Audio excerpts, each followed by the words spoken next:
Buenas tardes a todos, hermanos.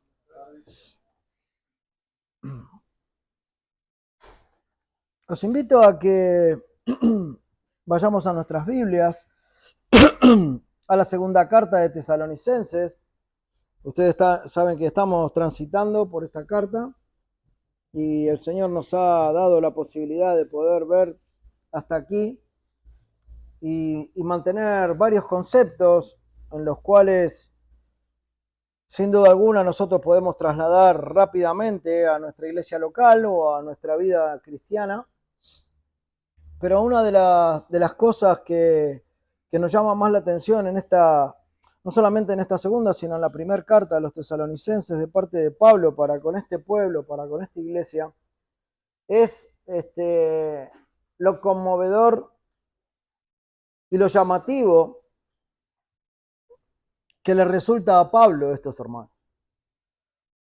Pablo tenía una consideración especial para con esta iglesia, una iglesia que a pesar de estar siendo perseguida, a pesar de tener varias complicaciones, él se goza en que los hermanos seguían adelante, ¿no?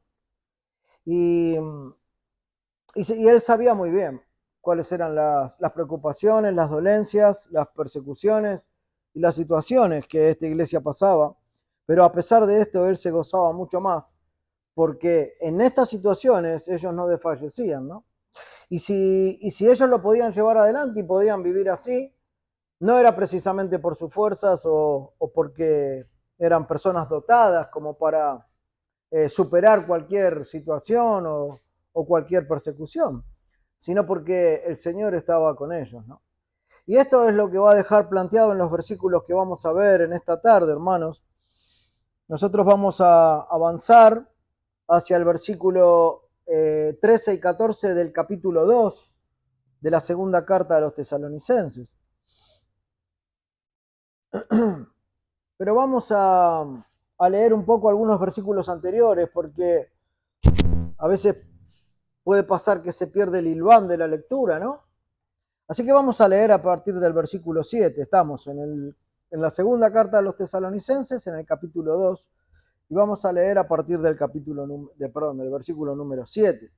Dice así: porque ya está en acción el misterio de la iniquidad, solo que hay quien al presente lo detiene hasta que él a su vez sea quitado de en medio.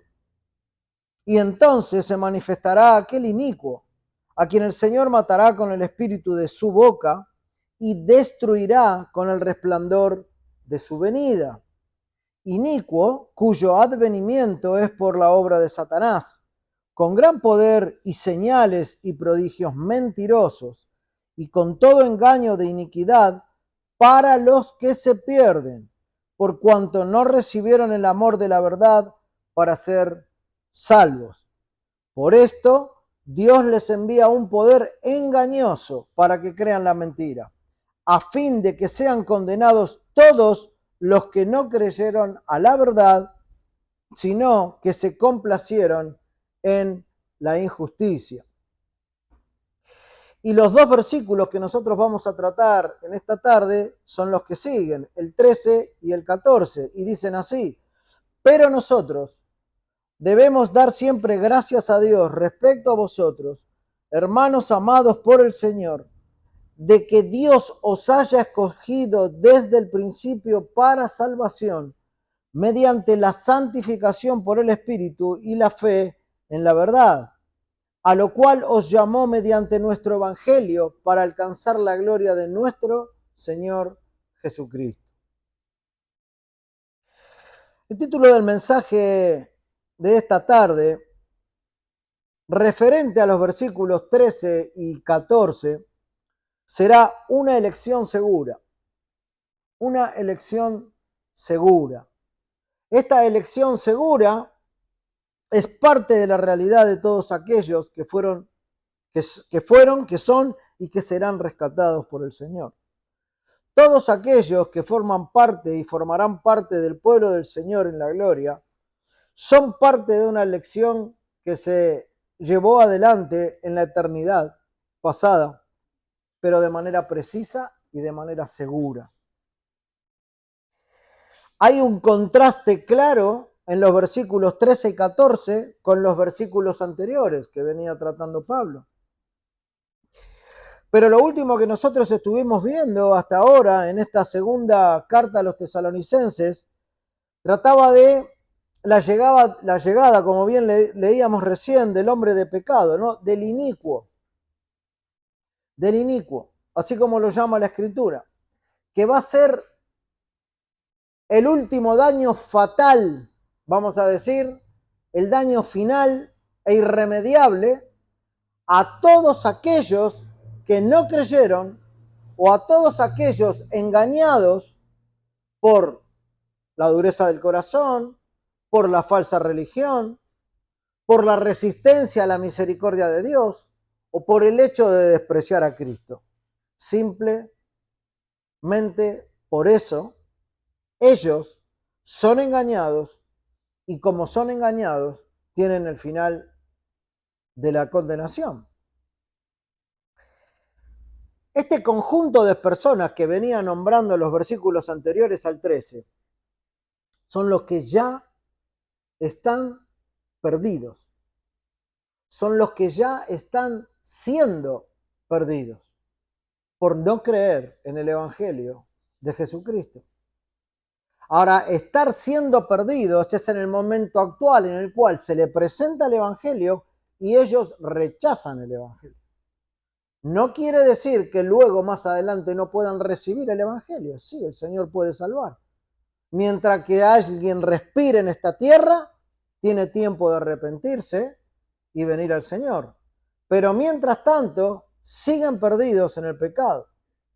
Y son todos aquellos que un día, al aparecer este personaje siniestro, el inicuo, el hombre de perdición, el hombre de pecado, también serán engañados y no podrán salir de ese engaño.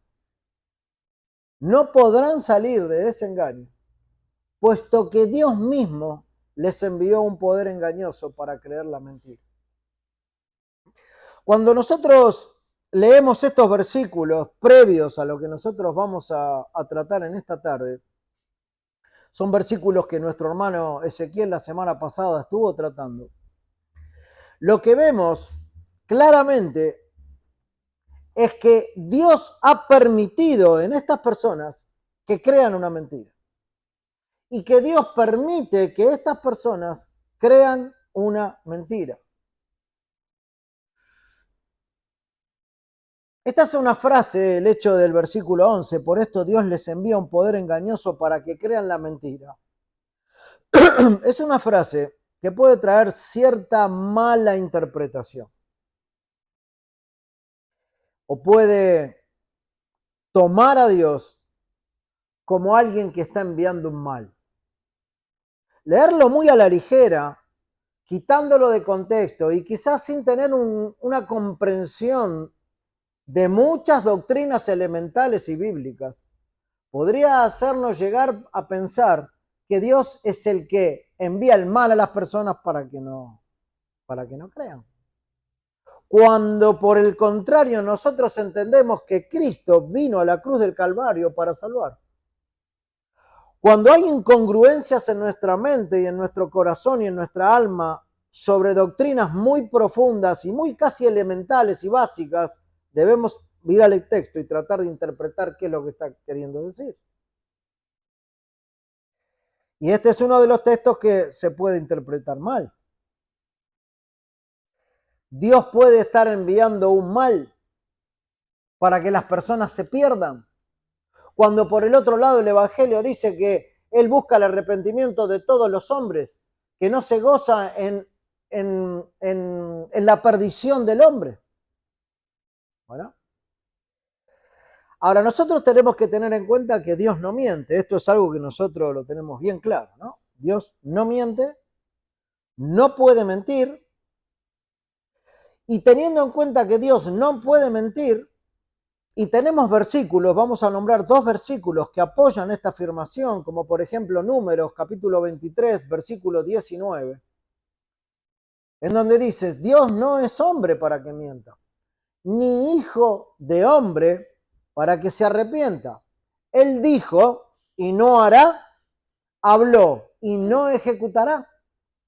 Está diciendo lo que Dios dice que va a llevar adelante, lo lleva adelante. Lo que Dios dice que, vamos a decir, que es cierto, es cierto. Lo que no es cierto, no es cierto. Lo que Dios dice es preciso, es claro, es contundente y no tiene dobleces. Entonces eso nos permite interpretar que Dios no miente, no vacila, no cambia. O lo que dice Tito capítulo 1, versículo 2, que dice, la esperanza de la vida eterna, la cual Dios, que no miente, lo pone entre dos comas para darle una consideración más fuerte a Dios, en el sentido de esa característica, un Dios que no miente, prometió desde antes del principio de los siglos. El contexto de los versículos no tiene nada que ver con lo que nosotros estamos hablando en esta tarde. Son dos versículos aislados que nos muestran que Dios no miente. Ahora, estos versículos nos dan claridad, nos dejan a nosotros una tranquilidad de que Dios no miente. Sin embargo, a pesar de que Dios no miente y no puede mentir, sí tiene la autoridad y el poder para abandonar a los pecadores a las mentiras de Satanás. Y eso es lo que precisamente quiere decir ese versículo 11. Por esto Dios les envía un poder engañoso para que crean la mentira. Vamos a decirlo más fácilmente, los deja librados a ellos mismos. Para que crean esa mentira. Y esos pecadores creen las mentiras de Satanás, en el rechazo a la misericordia de Dios, en el hecho de creer al inicuo en el contexto de los tesalonicenses, pero Dios lo deja así como un justo juicio por sus pecados. Y esto es porque en sus vidas ellos se han complacido, se complacen hoy día y se complacerán los que están en esa condición más de sus injusticias que de la misericordia y de la verdad. Por eso al final dice, a fin de que sean condenados todos los que no creyeron a la verdad. El versículo 12. Entonces ese es el final y el propósito de Dios. Los deja librados al engaño, no les interrumpe ese camino de engaño y ellos así llevan adelante el justo juicio de Dios porque no creyeron a la verdad. Se complacieron en la injusticia, en oposición al amor por la verdad. Esto es lo que pasa con las personas que se resisten al Evangelio. Se complacen en sus deseos, se complacen en sus injusticias, se complacen en su forma de llevar adelante el pensamiento. Esto es lo que sucede. Y no pueden venir a Cristo. Entonces Pablo en este versículo está dando una continuación, digamos, de la profundización de la venida del hombre de pecado. ¿Qué va a pasar con las personas cuando venga el hombre de pecado? Bueno, estos van a ser engañados. Van a seguir en ese engaño. Seguirán así, lamentablemente. Y no cambiará su condición. Entonces es como que serán atrapados, ¿no? Por eso, cuando nosotros leemos esta carta de Pablo, tenemos que recordar que el propósito que tiene Pablo no es amenazar a los tesalonicenses, ni producirles un temor en absoluto, sino consolarlos en medio de la persecución que ellos estaban soportando. Porque por un lado sufrían persecución, muchos habían entendido que Cristo iba a venir casi en ese momento, vamos a decir, que muchos de los que habían muerto antes de esa venida de Cristo se habían perdido esa posibilidad. Y Pablo todo el tiempo les insiste en que eso no es así. Pero sí les explica que aquellos que siguen engañados y aquellos que se rehúsan al Evangelio y que se rehúsan a Cristo, esos iban a seguir en esa condición hasta el final, a no ser que Cristo les salve y ellos vuelvan en arrepentimiento. esas personas que los perseguían ya estaban comprometidas con amar la falsedad. Ya en sus vidas vivían así, en lugar de la verdad. Por eso Dios les envía una obra de engaño. Hermanos, la incapacidad de las personas de amar la verdad, la incapacidad de amar la verdad, tiene como consecuencia una respuesta de parte de Dios. Así como también hay una buena consecuencia por amar la verdad, vivirla, aplicarla en nuestras vidas, también hay una mala consecuencia por no vivirla y por desecharla. Dios les envía, deja que actúe ese engaño para que crean la mentira. Dios tiene ese poder para que reciban lo que es falso. Esto es lo que está queriendo decir este versículo, el versículo 11. La falsedad provocada por el malvado o provocada por nuestro propio corazón, que está permanentemente tendido al mal y al pecado, hace que las personas rechacen al único Dios verdadero que se ha revelado en Cristo, su único Hijo, el Salvador. Entonces, esta situación del alma hace que ellos sean condenados eternamente. Y esto es lo que vemos en el versículo 12. A fin de que sean condenados todos los que no creyeron a la verdad, sino que se complacieron en la injusticia. La responsabilidad y el hecho de ir a una condenación segura es parte de que ellos rechazaron la verdad de Dios, amaron la injusticia y es por eso que son condenados. Porque acá entra la vacilación en el hecho de que cuál es la obra del Señor y que el Señor tiene un pueblo elegido y que no soy parte de ese pueblo. Y entramos en una discordia y en un problema que a veces se hace más que teológico en cuanto a la responsabilidad del hombre, que sí es venir a Cristo y dejar sus pecados.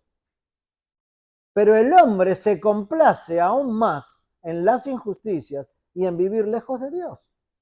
Y esa es la razón por la cual Dios lo condena. Entonces, ese versículo 12 es el resultado final de la resistencia de las personas a la misericordia de Dios en la figura de Cristo. El resultado final es la condenación.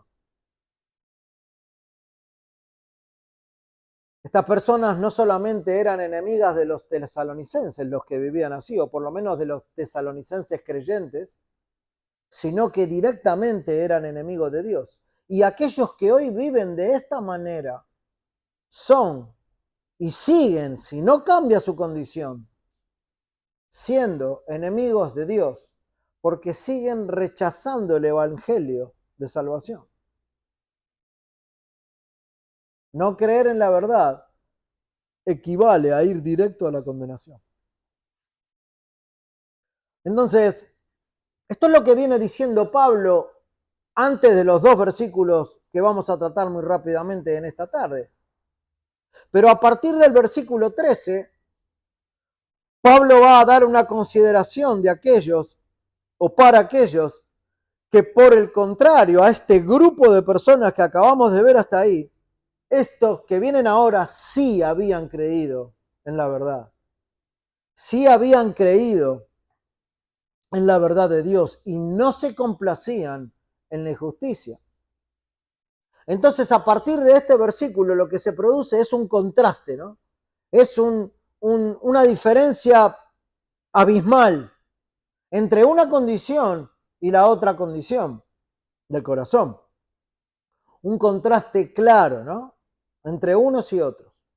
Y también les va a hablar del destino final de estas almas. Entonces vamos a leer una vez más el versículo 13 y el versículo 14. Dice, pero nosotros debemos dar siempre gracias a Dios respecto a vosotros. Hermanos amados por el Señor. ¿De qué? De que Dios os haya escogido desde el principio para salvación, mediante la santificación por el Espíritu y la fe en la verdad, a lo cual os llamó mediante nuestro Evangelio para alcanzar la gloria de nuestro Señor Jesucristo. Bueno, esto tiene bastante que ver con uno de los agradecimientos que escuchábamos en esta tarde. El hecho de que el Señor haya venido y de que el Señor nos haya escogido para salvación. No hay ninguna duda que los que estamos aquí hoy, muchos de aquellos que se sientan en muchas iglesias alrededor del mundo, muchos de ellos han sido salvados y han sido llamados por el Señor desde antes de los tiempos. Entonces, nosotros somos parte de una elección segura. Y esto es inamovible para Dios. Una vez que Él lo decreta y lo lleva adelante, esto es algo que no vacila en la mente de Dios. Cuando nosotros desarrollamos, vamos a decir, el versículo 13, vemos que la salvación nace de la elección. La salvación que llega a nosotros un día en nuestras vidas, el día que haya sido, no importa exactamente cuál, el tema es que llegó. Vemos que esa salvación nació en una elección decretada por Dios en la eternidad. Si alguien pudo ser salvo en esta vida, en el tiempo que haya sido en su vida, algunos consideramos que fue más tarde, otros al principio, no importa, pero si el Señor llegó, porque esa es una consideración humana nada más, ¿no? El Señor no se equivoca cómo hace las cosas, pero si la salvación llegó, bueno, esa salvación nació primeramente en la elección de Dios. Y esto es lo que te va a tratar y lo que va a mostrar Pablo. Muy por el contrario de la realidad y de la vida de aquellos que no consideran a Dios. Ahora Pablo les iba a hablar a un grupo de personas que eran hermanos en Cristo, verdaderos, genuinos y reales hermanos en Cristo, y que ocupaban un lugar especial en el recuerdo, en la mente, en el alma y en el corazón de Pablo, en la vida de Pablo y en la oración de Pablo también, porque Pablo los recordaba permanentemente. Entonces, a partir del versículo 13, el apóstol va a tener una acción de gracias con una exhortación final en base a la condición de la salvación del alma de los creyentes, que eso aparece ahí en el versículo 15, ¿no? Esa exhortación, en donde dice, así que hermanos, estad firmes y retened la doctrina que habéis aprendido, sea por palabra o por carta nuestra. Pero este versículo va a ser tratado el martes próximo, si Dios lo permite. Nosotros solamente vamos a ver el 13 y el 14, pero esta acción de gracia que Pablo está arrancando en el versículo 13 por los creyentes, también tiene como propósito esa exhortación en el versículo número 15. Entonces Pablo comienza a partir del versículo 13 a referirse al grupo de cristianos verdaderos. No a cristianos o personas engañadas. No a personas que se gozaban en la injusticia. No a personas que estaban tranquilas en su condición. No. Estaba hablando a cristianos reales que iban a estar a salvo de los engaños del enemigo por la gracia que proviene de Dios. Aquellos verdaderos hijos de Dios no iban a ser engañados, según Pablo. Es otro grupo de personas, es otra condición del corazón, es otra cosa lo que está hablando Pablo a partir del versículo 13. Cuando uno lee este versículo, pero nosotros debemos dar siempre gracias a Dios respecto a vosotros. Vamos a hacerlo con esta ilustración, como si Pablo estuviera hablando a esta iglesia local, a esta iglesia aquí. Hermanos amados por el Señor, de que Dios os haya escogido desde el principio para salvación, mediante la santificación por el Espíritu y la fe en la verdad. Qué privilegio grande que nosotros tenemos cuando escuchamos estas palabras. Qué privilegio que tenían los tesalonicenses cuando escuchaban esta afirmación de Pablo. Qué gozo, ¿no? Los hijos de Dios no serán engañados. No serán engañados ni aquí, ni cerca del fin.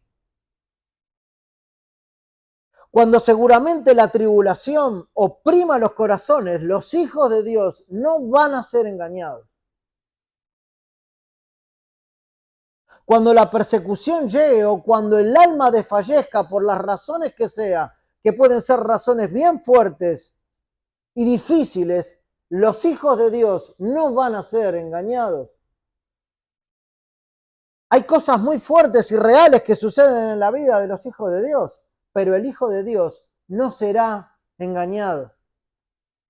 A partir del versículo 13, Pablo está hablando a los hijos de Dios. Nosotros debemos dar siempre gracias a Dios respecto a vosotros.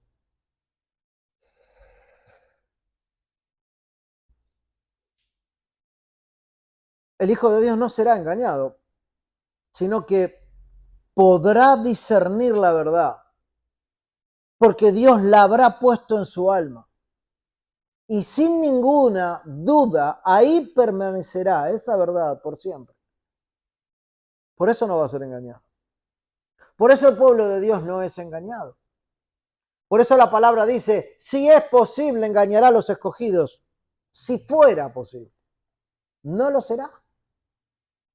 No será como el grupo anterior, que cuando venga el inicuo, cuyo advenimiento es por obra de Satanás, bueno, esto es un contraste, porque el Hijo de Dios vive de acuerdo al Espíritu de Dios. Entonces está en ese espíritu, está en ese canal, está en ese camino. No tiene nada que ver con el advenimiento de Satanás. Él va a venir con gran poder, señales y prodigios, pero Dios hace que sus hijos no sean engañados, porque su espíritu está en ellos y no creerán falsedades y no permitirán ser engañados. Y esto, hermanos, es grato para nosotros y es tranquilizador. Lo era para los tesalonicenses y también para nosotros. El poder pensar que no seremos engañados es algo que tiene que ser suficiente para el alma, para nuestras almas, que Dios no va a dejar que nosotros seamos engañados, que sus hijos caigan de su estado, aunque sea por nuestra propia torpeza, no lo va a permitir. Es un gozo saber esto. Es un gozo y una tranquilidad que mantiene una esperanza firme y constante en que un día estaremos en la gloria. Y la razón de esto también se las da Pablo ahí. Dice, porque ustedes son amados por el Señor. Nosotros debemos dar gracias siempre gracias, a Dios respecto a vosotros, hermanos amados por el Señor. Esta es una frase que es casi idéntica al versículo 3 del primer capítulo. Una hojita más atrás. Dice, debemos siempre dar gracias a Dios por vosotros, hermanos. Y después sigue diciendo, como es digno, por cuanto vuestra fe va creciendo y el amor de todos y cada uno de vosotros abunda para con los demás. Pero les dice exactamente lo mismo aquí en el versículo 13 del capítulo número 2. Son ustedes amados por el Señor. No deben olvidar eso. Es por eso que el Señor los guarda. Es por eso que están en este grupo de personas. Es por eso que ustedes no serán engañados, porque el Señor les ama. Y debemos dar siempre gracias a Dios por vosotros, hermanos. Vuelve a poner por importante y como una obligación delante de Dios, Pablo, ¿no? El hecho de agradecer a Dios por su gracia, por la gracia que Él tiene para con su pueblo. ¿Y por qué Él tiene gracia para con su pueblo? ¿Por qué Dios se ha dignado a tener gracia con estos tesalonicenses, con nosotros y con muchos en todas partes del mundo? ¿Por qué? Porque Él es el autor de la conversión de cada uno de ellos. Y es el autor de la perseverancia de cada uno de ellos. Porque el pueblo de Dios,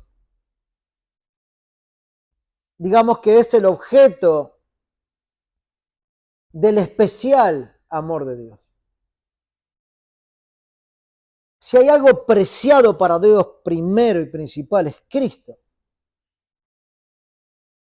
Y nosotros en Él pasamos a ser casi lo mismo. Y en la gloria seremos uno con Él. Porque ya ahí ya no habrá más pecado. No habrá ningún remanente de pecado que obstaculice o diluya la relación perfecta con Dios. No lo habrá. Entonces es necesario siempre recordar estas cosas. Estas cosas son de aliento. Estas cosas, como las que leemos acá en el versículo 13, son de confort para nuestra alma. No somos simples humanos para Dios. No somos como cualquier otra criatura. No somos como la gente en general. Hay una diferencia grande entre los versículos 12 hacia atrás, del 13 hacia adelante, en donde Dios está marcando una gran diferencia. Y lo está haciendo en boca de Pablo para los tesalonicenses, pero es exactamente lo mismo para aquellos que se gozan en la injusticia hoy día, en contraste con aquellos que aman y quieren vivir la vida que Dios quiere que vivan sus hijos. No somos algo más de la creación, los hijos de Dios, sino que somos aquellos que Él, mientras que nada existía, mientras que nada se había creado todavía, ya nos había señalado como su amada iglesia. Esto es algo que uno no puede ni comprender prácticamente. Nosotros ni existíamos y el Señor ya nos tenía en su pensamiento. Él les escogió a los tesalonicenses y nos escogió desde el principio para salvación, para permanecer con nosotros y para darnos esta seguridad. Sería una torpeza enorme que el Señor nos haya escogido para salvación y en el camino nos desplazara o nos desplace de su presencia. Así que sin duda alguna, esta apreciación o esta verdad contundente de Pablo a nosotros nos lleva a pensar en la elección de Dios por los suyos. Nos va a llevar siempre ahí. Ese escoger de Dios, ¿no? Siempre gracias a Dios respecto a vosotros, hermanos amados del Señor, que Dios os haya escogido. Esta elección de Dios es algo que se ve en la Escritura a través de todas las épocas, a través de la revelación paulatina de la Biblia hasta la revelación final, completa. La elección es algo muy cercano para los hijos de Dios, para los pecadores arrepentidos, ¿no? Que son los que entienden. Quizás a veces es complejo entender la elección y el escoger de Dios cuando en uno no está en Cristo, pero una vez traspasado ese umbral, una vez que uno llega a la presencia del Señor, no en la muerte, sino en la salvación, entiende que el Señor, por la palabra, ya le había escogido. Si pudo decidir venir a Cristo rendido a sus pies, es porque el Señor le tenía elegido. Entonces esa elección es algo muy cercano para los pecadores arrepentidos. Y también pasa a ser en nosotros una doctrina bendita, una doctrina enorme. Porque si nosotros entendemos y vemos que día a día Vemos que nada hay de bueno en nosotros y lo vemos. Aunque somos de Cristo, lo vemos. Entonces ver claramente que a pesar de esto, Él quiso elegirme. Esto naturalmente, hermanos, tiene que traer en nosotros una gratitud de tal tamaño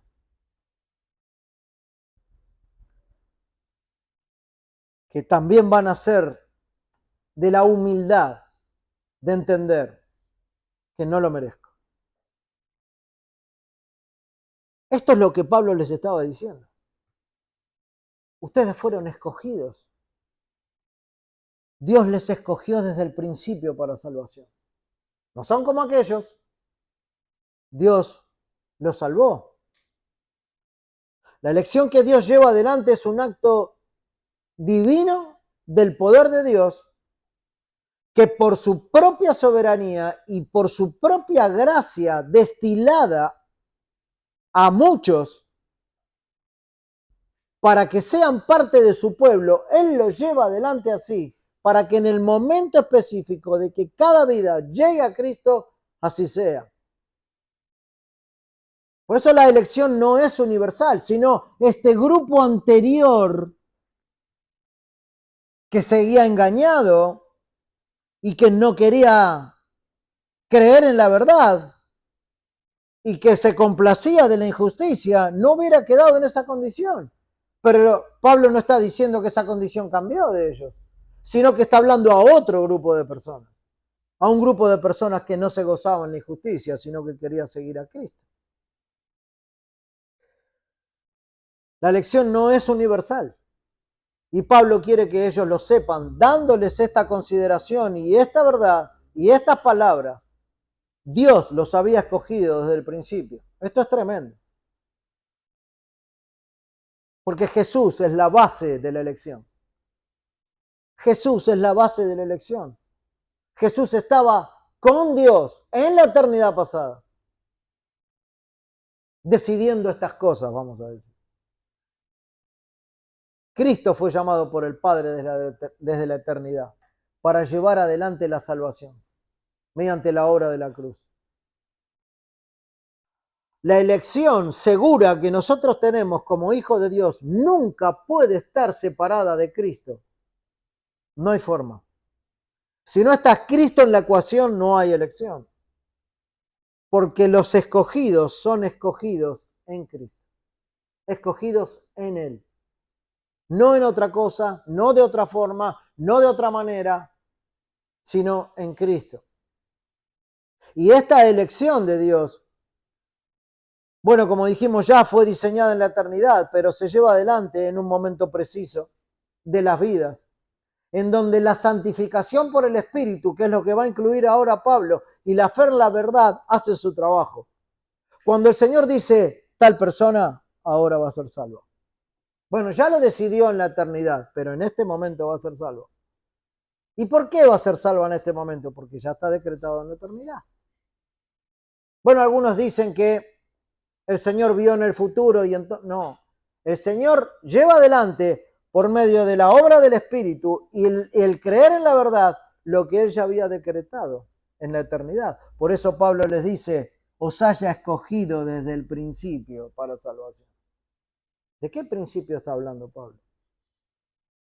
De un principio en el cual nosotros no existíamos, ni los tesalonicenses tampoco estaban. Esto afirma Pablo, ¿no? Ustedes no solo son de Cristo desde siempre, sino que fueron traídos por Él a la realidad, a esta realidad, mediante esta forma de obrar de Dios. ¿Qué forma? La santificación por el Espíritu y la fe en la verdad. Esos son los pilares o los medios que Dios usa para traernos a Él y para traer a los tesalonicenses.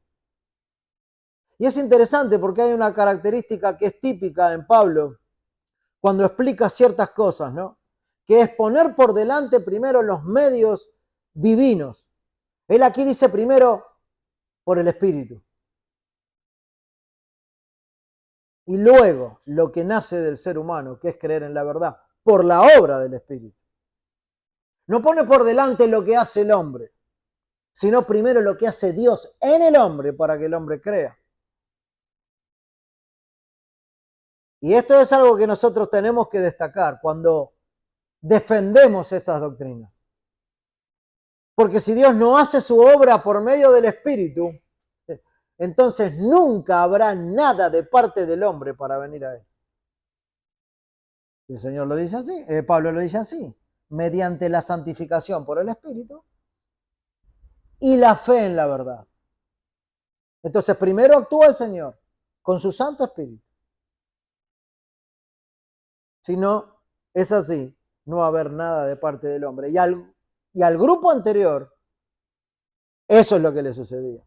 Porque no había santificación en sus espíritus, sino que habían sido entregados a un poder engañoso. ¿Podemos ver la diferencia? Por otro lado, él no se centra en la salvación individual de cada una de las personas. Él está hablando de manera general y colectiva. No está hablando de, bueno, a Juancito en Tesalónica el Señor de esta manera lo salvó, a Pedro de esta otra, a Juan, no. Él está hablando de manera colectiva, ¿no? Está queriendo dar a entender cómo es la obra de Dios en la salvación.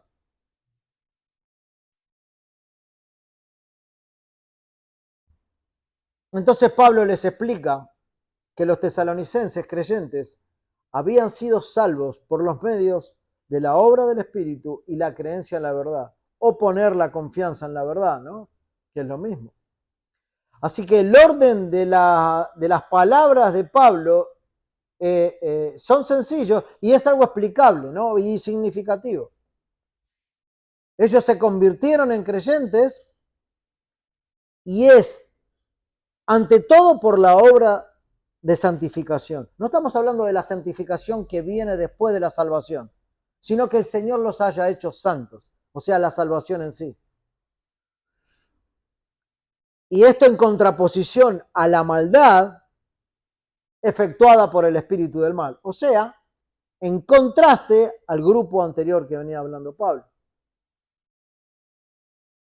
En realidad Pablo no está llevando el tema a algo teológico, sino que los tesalonicenses puedan ver su propia experiencia de salvación, recordarla, y con esto en mente, Pablo está contrarrestando claramente a aquellos, o a ellos los estaba contrarrestando con aquellos que no habían creído en la verdad y estaban destinados a perecer por no creer. Por no creer. Porque claro, alguno podía decir, bueno, entonces la culpa la tiene Dios. No, la responsabilidad era de creer y ellos se gozaban en la injusticia. No querían creer y no buscaban creer. Así que Dios nos haya escogido desde el principio significa que la salvación no comienza en el esfuerzo humano, nunca, jamás, sino en la gracia soberana de Dios. Y que fuera desde el principio, como dice Pablo, muestra que no fue ninguna decisión apresurada o un plan B de Dios, sino una decisión eterna que Dios ya había establecido y estipulado. Y esto lo que produce en el pueblo de Dios es humillación y gratitud, no orgullo.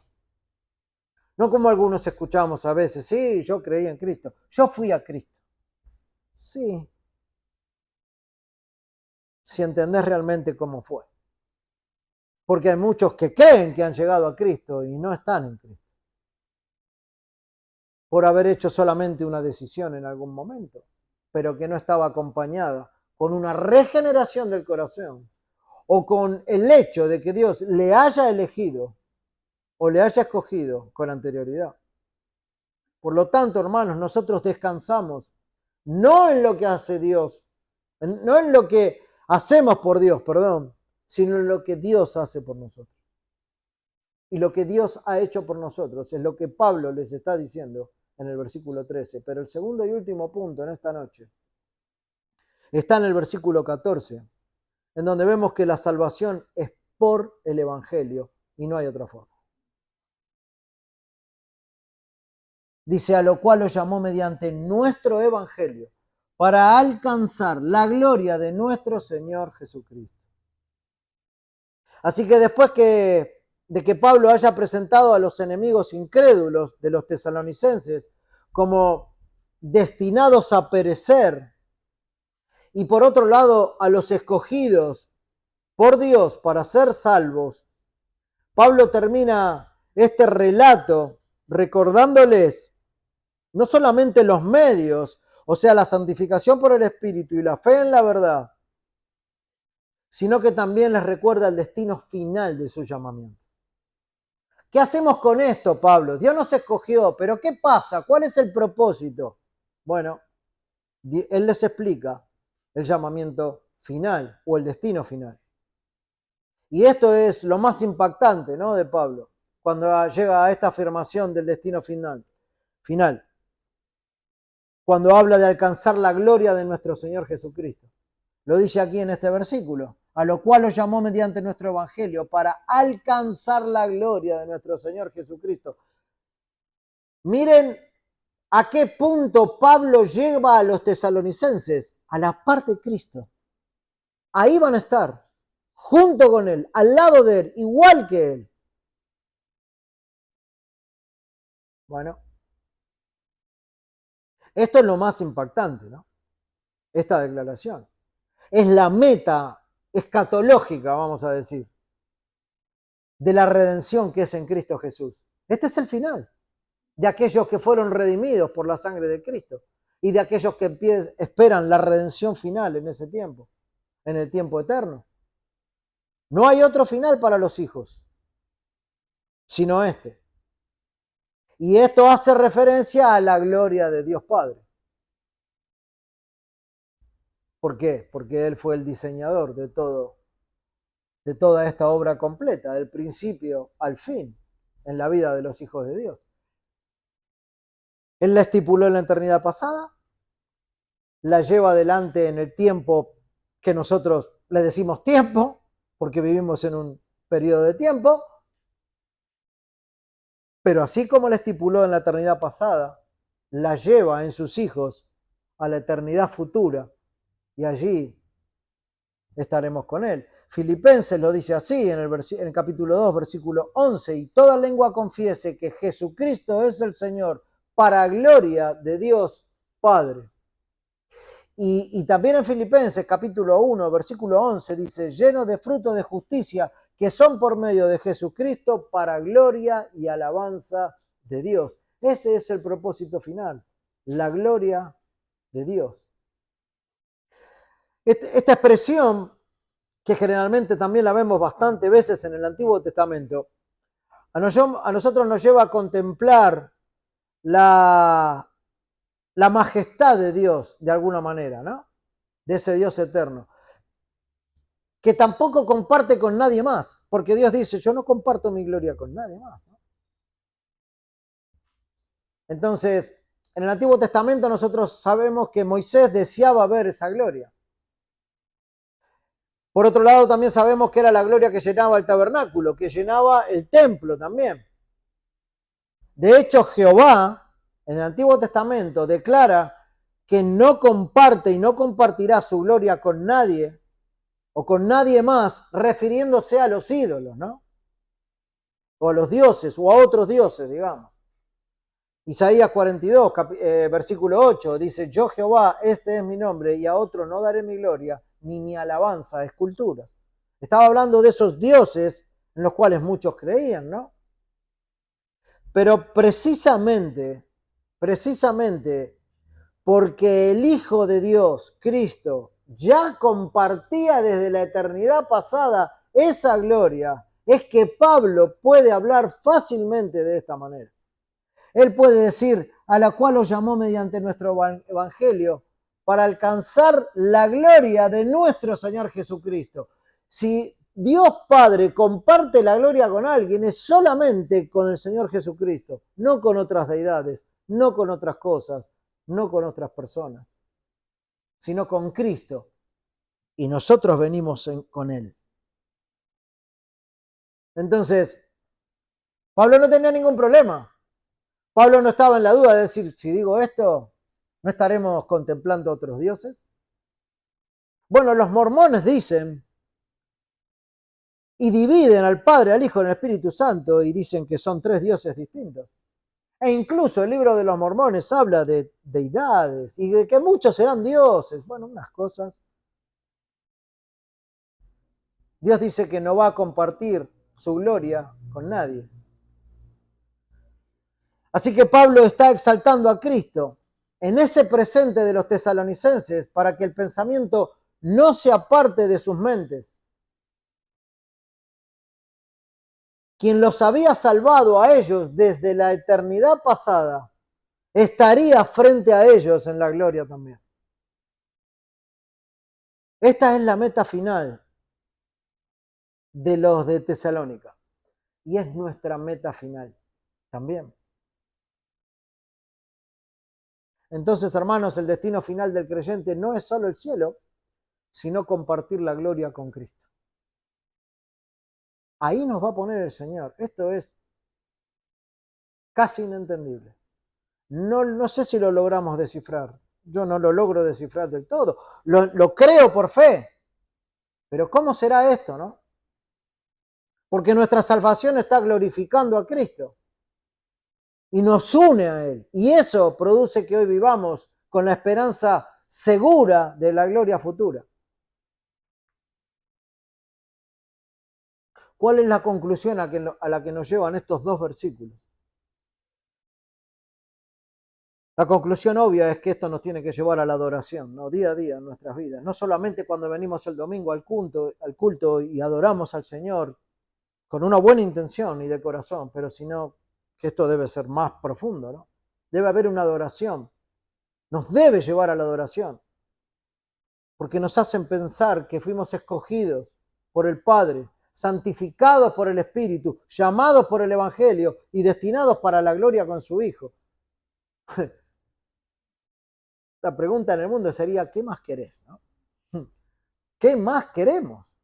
¿Qué más podemos pedir? Cuando nosotros tenemos esto en mente y lo podemos vivir de esta manera, todo lo que pasa alrededor no tiene ningún sentido generalmente. No, o sea, tiene poco sentido, ¿no? O debiera tenerlo, porque esto es sublime. Esto es lo que Pablo le quería que los tesalonicenses entiendan y sepan. Dejen a los otros, no se hagan problema. Ustedes tienen este regalo, esta gracia.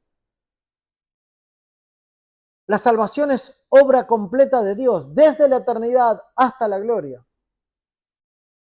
Siempre que nosotros podamos ver a personas o mismos hermanos en la iglesia que viven una fe en Cristo así, practicando santidad y viviendo piadosamente, debemos dar gracias a Dios. Porque Dios lo escogió y lo llamó a la fe en Cristo. Y espero que sea al igual que nosotros.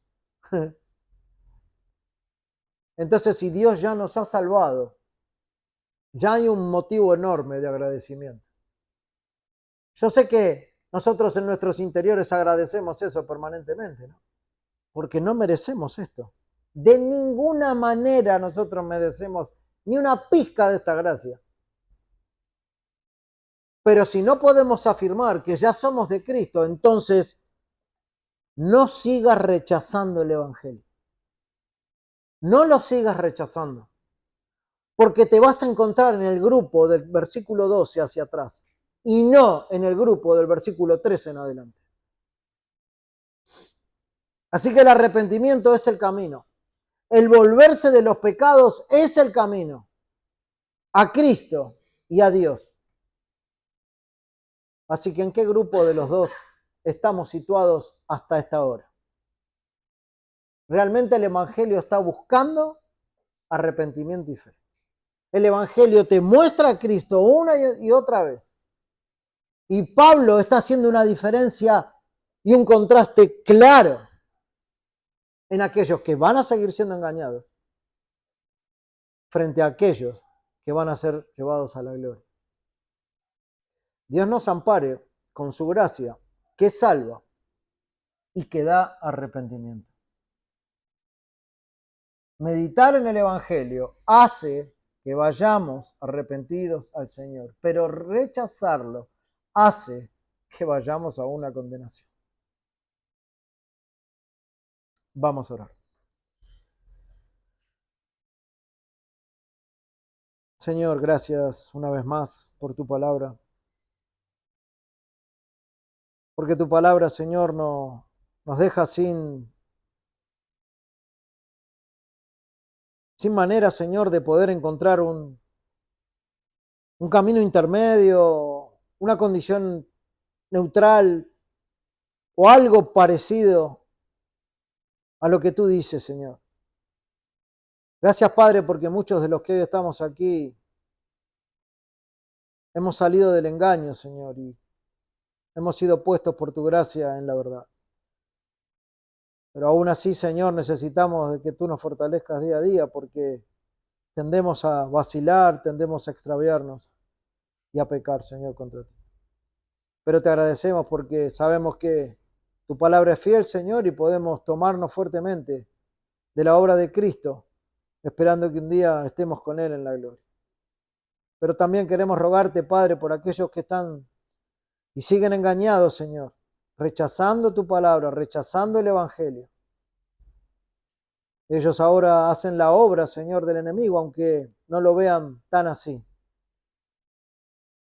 Padre, te rogamos que puedan hacer tu obra, Señor, y que tú puedas vivir en sus corazones, y que también puedan venir al reconocimiento de pecados y a la verdad que es en Cristo Jesús. Rogamos esto, Padre, y te damos muchas gracias por tu palabra una vez más. En el nombre de Jesús. Amén.